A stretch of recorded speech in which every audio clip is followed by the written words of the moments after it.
brother got me kicked out of the house so he could use my room as a game room, and now, years later, after discovering that I bought my own house, my parents are demanding that I give it to him. When I was younger, I lived with my mom, my stepdad, and my younger half-brother. My brother was always their favorite because my mom hated seeing me as I reminded her of my dad, whom she had cheated on, and for some reason, she blamed me for it. I was often ignored and left out. For years, I tried to ignore this and get by, but the situation became unbearable when I was about 14 years old. My brother was spoiled and always got what he wanted.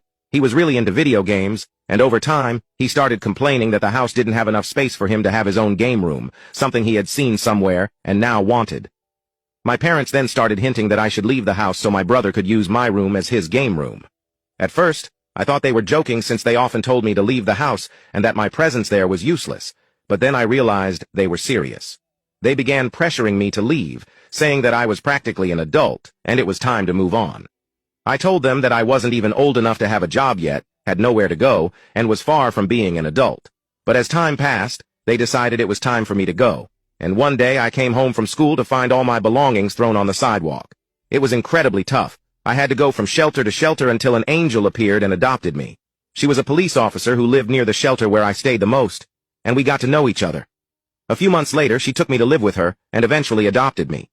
Honestly, if it weren't for her, I don't know how I would have managed to move forward. Years went by and I did my best to move on. I worked hard, studied, and saved enough money to buy my own house with my own business. I couldn't have done it without my adoptive mother for sure, as she financed my education and helped me pay to start my business.